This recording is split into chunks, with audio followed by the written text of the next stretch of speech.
tudo bem? Meu nome é Anderson, estou aqui na segunda edição do CONARAD e vamos falar um pouquinho aí sobre PET-CT, sobre a medicina nuclear. Por formação, eu sou tecnólogo em radiologia, sou mestre em ciência e tecnologia em saúde, tenho especializações em tomografia computadorizada, ressonância magnética, imaginologia, sou licenciado em biologia, mas tudo começou há 28 anos atrás com a minha formação técnica. Também sou técnico em radiologia. Atualmente sou coordenador do Serviço de Medicina Nuclear e PET-CT do laboratório CEDIMEN, Centro de Diagnósticos em Medicina Nuclear, localizado na cidade de São Paulo. O tema proposto é falar um pouquinho sobre aplicações do PET-CT. Mas antes de falar de aplicações de PET-CT, eu preciso voltar um pouquinho sobre o que é a medicina nuclear. E há uma grande dúvida sobre o que é essa especialidade. Um ponto bastante importante de se entender é que medicina nuclear é uma especialidade médica e nós vamos utilizar substâncias radioativas. Essas substâncias radioativas elas são direcionadas ao núcleo celular. Então, quando a gente fala em medicina nuclear, eu falo em núcleo celular. Ou seja, medicina nuclear é uma especialidade que atua no núcleo da célula. Por conta disso, nós vamos utilizar elementos radioativos artificiais, que são produzidos em reatores nucleares, ciclotron, através de sistemas geradores. E nós vamos trabalhar com elementos radioativos emissores de radiação alfa, beta, gama e pósitrons. Sendo que a radiação alfa e a radiação beta elas serão utilizadas para terapias. A radiação gama e os emissores de pósitrons serão utilizados para diagnóstico. Sendo que a radiação gama a gente vai utilizar na medicina nuclear clássica ou na gama-câmara SPECT. E os emissores de pósitrons serão utilizados no PET, tanto no PET-CT, no PET-RM ou até mesmo no PET dedicado, que é uma modalidade que nós já não encontramos nos dias atuais. Como funciona? Nós vamos administrar no paciente um elemento radioativo. Esse elemento ele se concentra na região de interesse e eu preciso lembrar que este elemento está emitindo radiação.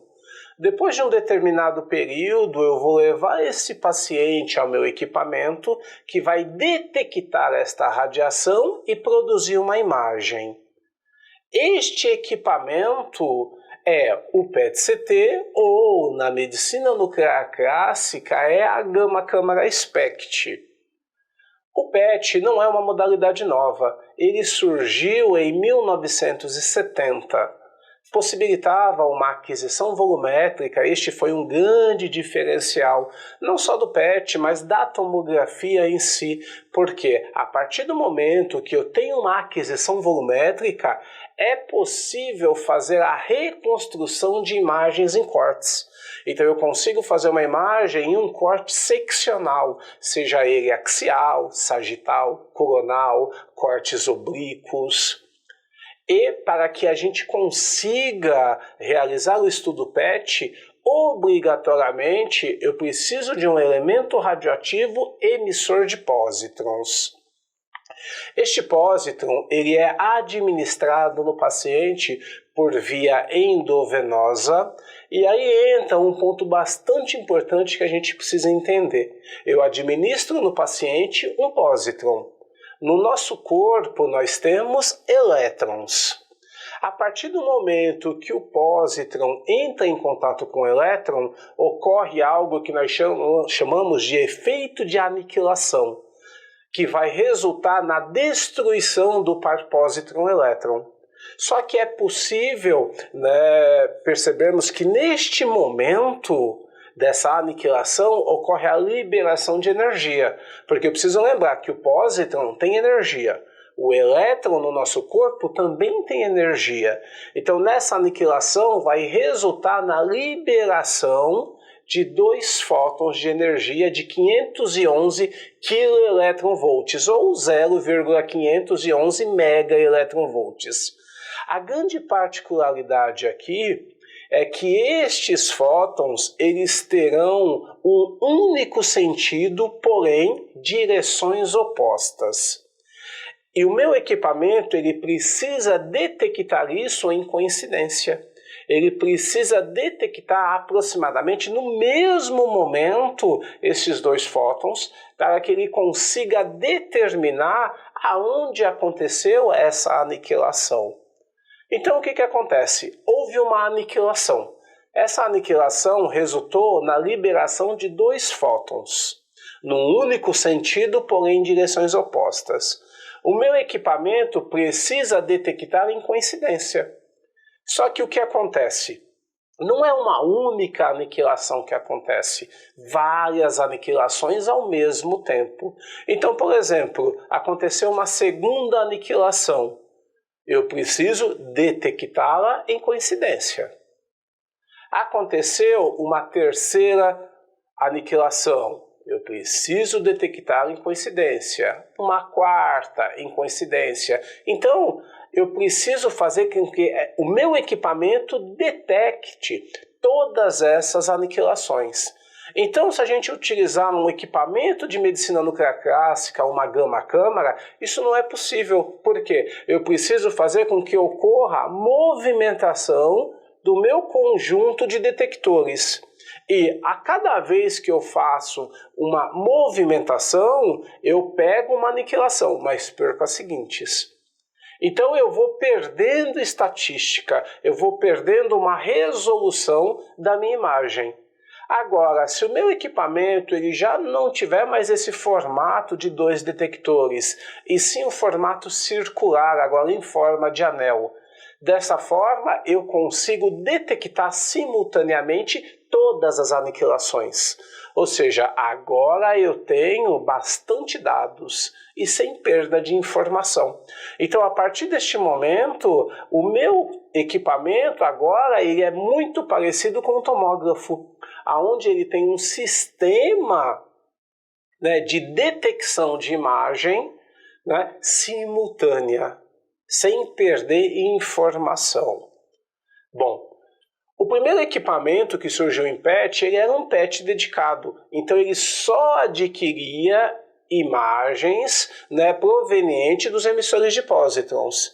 Eu ainda não trabalhava com fusão de tecnologia, ainda não existia o equipamento híbrido. Este equipamento híbrido ele surge em 1998, aonde agora é possível juntar o PET mais o CT, ou seja, um tomógrafo. Qual é a grande vantagem? O PET, como uma especialidade da medicina nuclear, ele vai estudar a fisiologia. O tomógrafo, com o emissor de raio-x, ele vai estudar a anatomia. Então, dessa forma, eu consigo ter um método anatômico e fisiológico, aonde nós vamos utilizar a anatomia para correção de atenuação e para ter uma localização ou resolução espacial melhor. Dessa forma, a gente consegue detectar com uma precisão muito mais interessante a minha lesão. Então, se a gente analisar aqui neste vídeo, né, é possível perceber que o paciente entra no equipamento, ocorre agora a produção de raio-x, ele faz a tomografia. O paciente continua entrando no equipamento, aonde ele começa a detectar a radiação do PET. Então, o que é possível entender aqui? Que são 2 radiações que estão sendo liberadas ou emitidas. Então, eu tenho o raio-x da tomografia e tenho o emissor de pósitron no PET. O paciente faz o exame, é possível agora fazer a fusão dessas 2 tecnologias, né, permitindo agora uma terceira imagem com características das 2. Bom, No PET-CT, nós vamos encontrar 3 fabricantes que produzem esses modelos de equipamentos. Nós temos a Philips com a linha Gemini, nós temos a Siemens com a linha Biograph e nós temos a GE com a linha Discovery, que é a mais utilizada. Um ponto bastante interessante é que todos estes tomógrafos são tomógrafos multi-slice. Então vão trabalhar de 16 canais até mesmo 128 canais. O equipamento que eu trabalho é um equipamento de 128 canais. E por conta disso, eu também consigo aproveitar este equipamento para fazer só tomografias. Então eu consigo desabilitar a função PET e utilizar apenas como um tomógrafo na minha rotina diária. Então, nessas imagens a gente consegue perceber, eu faço uma tomografia, ou seja, um estudo anatômico. Eu faço PET, um estudo fisiológico. E a terceira imagem eu tenho a fusão, que vai reunir características das duas imagens. Aqui é possível perceber nesse vídeo que existe uma lesão no mediastino. Então aquela área mais escurinha, mais redondinha, é uma lesão ali no mediastino. Só que, como eu não tenho o estudo anatômico, a fusão anatômica, é difícil eu determinar onde está a lesão nesse mediastino. A partir do momento que nós fazemos a fusão, veja agora como é possível ter uma precisão anatômica. Ou seja, a minha resolução espacial permite agora que eu tenha uma definição muito mais interessante, que eu consiga definir as margens, que eu consiga definir aonde está a lesão. E essa é a grande vantagem quando a gente começa a trabalhar com a tecnologia híbrida, né? É a possibilidade de localizar muito melhor aquela lesão. O PET ele pode ser utilizado, né, em oncologia, em neurologia e em cardiologia. Em oncologia, que é o nosso carro-chefe, é onde nós temos mais procedimentos, nós vamos utilizar para detecção precoce do câncer, estadiamento tumoral, controle terapêutico, avaliação de recidiva. Em neurologia, na doença de Alzheimer, epilepsia, doenças coronárias, viabilidade miocárdica. E em cardiologia, né, a viabilidade miocárdica, que foi colocado ali em neurologia, né, e doenças coronárias. Porém, o maior foco ainda do estudo de PET está relacionado à oncologia. Aplicações. No PET, nós vamos trabalhar com 2 elementos radioativos aqui no Brasil. Fora do Brasil, já se utiliza outros elementos. Aqui, ainda por conta, né, da nossa logística, de características desses elementos radioativos possuírem uma meia-vida muito baixa. Então, nós vamos trabalhar com o flúor, né, o flúor 18, que é um emissor de pósitron com a meia-vida de 110 minutos.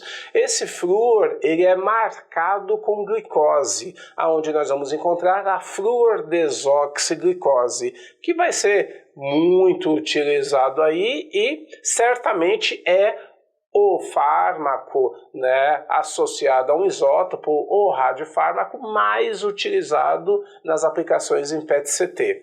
E nós temos também o gálio, né, que é o gálio 68, que também é um emissor de pósitron, porém com uma meia-vida mais baixa, uma meia-vida de 68 minutos. Esse gálio ele pode ser marcado com o DOTA, né, DOTA-TOC, DOTA-TAT, que são utilizados em pesquisa de tumores neuroendócrinos, ou marcados com PSMA, que vai ser utilizado exclusivamente em pacientes com câncer de próstata. Então nós vamos encontrar no Brasil esses 2 elementos radioativos, o flúor 18 ou o gálio 68. Fora do Brasil, na Europa, América do Norte, Ásia, diversos elementos podem ser utilizados, como carbono, nitrogênio, oxigênio, todos radioativos. Porém, como possuem uma meia-vida muito curta, né, nós acabamos tendo uma dificuldade muito grande de utilizarmos aqui no país por conta ainda da disponibilidade e oferta deste elemento radioativo. Bom, para fazer esse exame, há necessidade de um preparo prévio do paciente. Então, nós vamos pedir ao paciente que na véspera do exame, que ele não realize exercícios físicos, que ele não coma carboidratos, massas, pães, né, entre outros. No dia do exame, que ele venha em jejum mínimo de 6 horas. Não há necessidade de suspensão de nenhum medicamento que ele esteja utilizando. Pedimos que ele faça uma boa hidratação. No dia do exame também fazemos uma hidratação com soro fisiológico. E pacientes internados, que é algo que precisamos ficar bastante atento, eles não podem receber soro glicosado 24 horas antes. Porque nós vamos administrar o flúor marcado com glicose. Se ele já tiver uma quantidade muito grande de glicose no corpo, né, nós não teremos a eficiência de marcação da nossa glicose.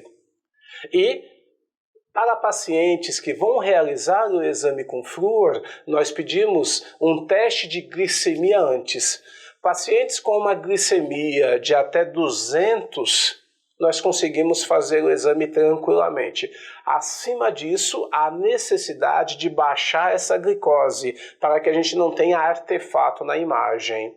Ah, mas paciente diabético pode fazer o exame? Pode, sem problema algum, desde que essa diabetes esteja controlada e esteja abaixo de 200. Para realizar o exame, no dia, eu preciso administrar este material radioativo no paciente.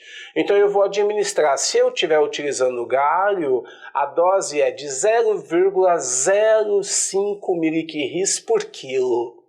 Se for flúor, a dose é de 0,1 a 0,2 mg por quilo para o paciente. Então, se a gente pensar aí num paciente que vai fazer um flúor de 80 quilos com uma dose de 0,1, então é 8 mg, que é a dose que nós vamos administrar no paciente. Essa dose ela vai ser administrada por via intravenosa e após 50 minutos a 1 hora de espera, nós vamos realizar as imagens. Nós também podemos utilizar o contraste iodado intravenoso. Então nós vamos utilizar o contraste não iônico, né, 1 ml por quilo, que vai ser administrado na hora da tomografia.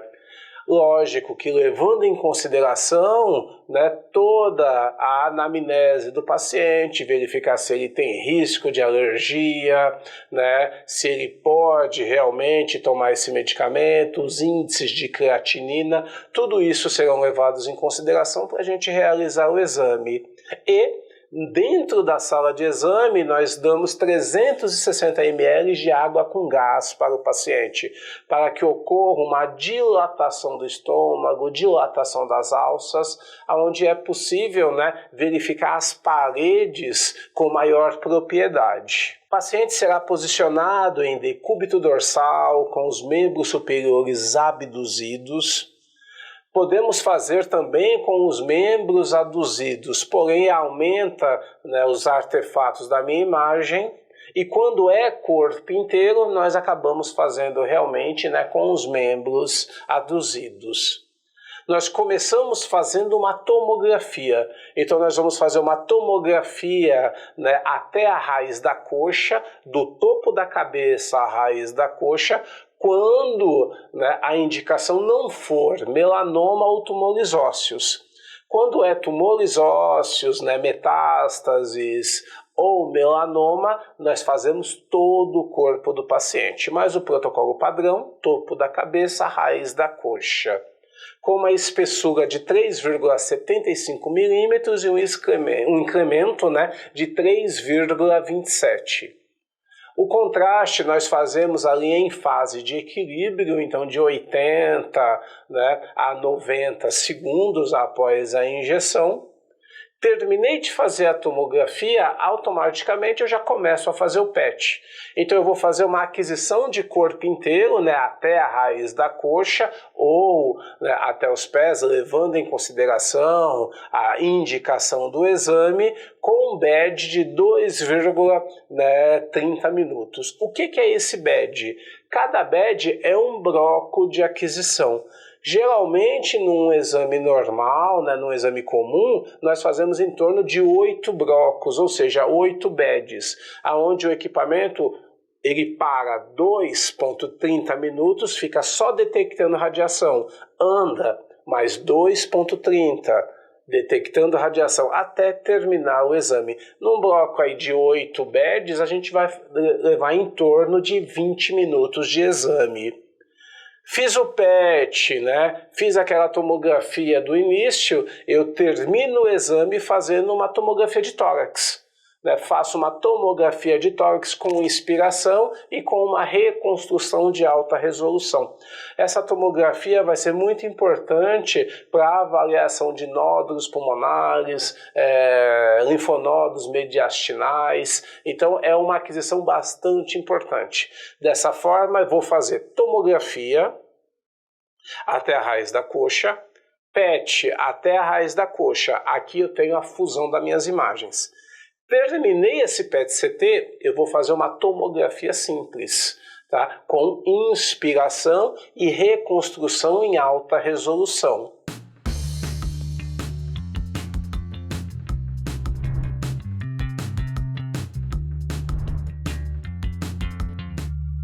Para fazer o PET, um ponto bastante importante é que após a administração do material no paciente, que ele fique em repouso. Então eu vou colocar esse paciente em um box, né? Ele vai ficar repousando até realizar esse exame. Por quê? Para que não haja nenhum aumento do metabolismo, né? Um aumento de captação em regiões onde não é necessária. Chegou nesse momento, eu vou levar o paciente, né, o tempo de espera, eu levo o paciente ao banheiro, peço para esvaziar bem a bexiga, né, e vou levar meu paciente para o equipamento. Então posiciono meu paciente corretamente, vou abduzir os braços, né, explico para o paciente, né, que ele vai ficar aproximadamente 20 a 25 minutos deitado no equipamento, que é um equipamento que ele é grande também, não é tão grande como uma ressonância magnética, mas ele é grande, então para que a gente o oriente da melhor forma possível, para que ele não fique, né, estressado, né, tomar bastante cuidado com os pacientes claustrofóbicos. Então, a orientação ela é muito importante. A partir deste momento, né, que eu faço a aquisição, agora eu vou para o pós-processamento da minha imagem, onde eu vou fazer a fusão dessas imagens.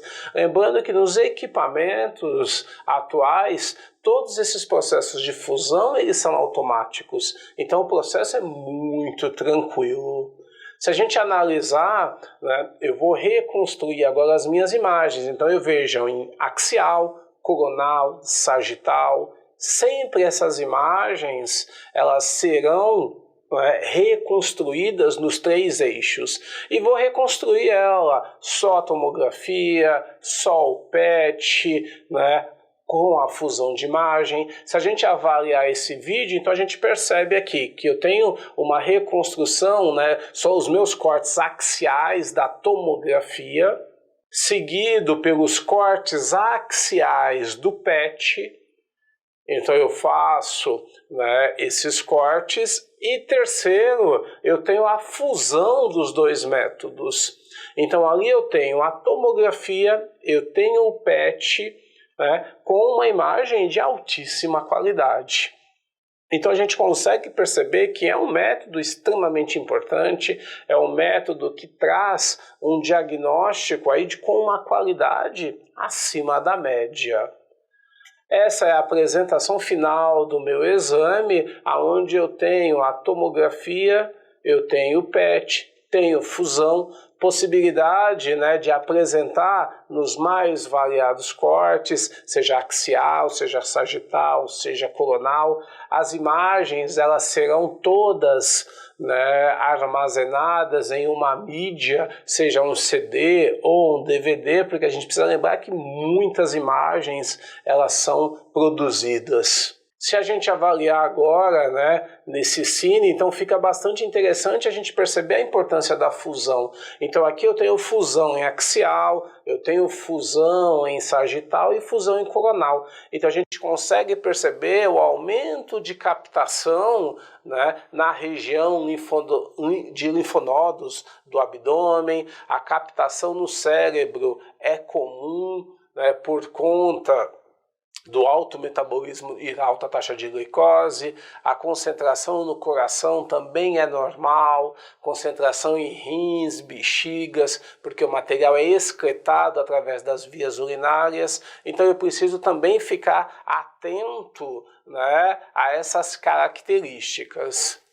Aqui a gente tem uma imagem com vários linfonodos ali no pescoço e mediastino, é um linfoma. Nós encontramos muitas áreas de aumento de captação nessas estruturas, por isso ficar bastante atento aos linfonodos.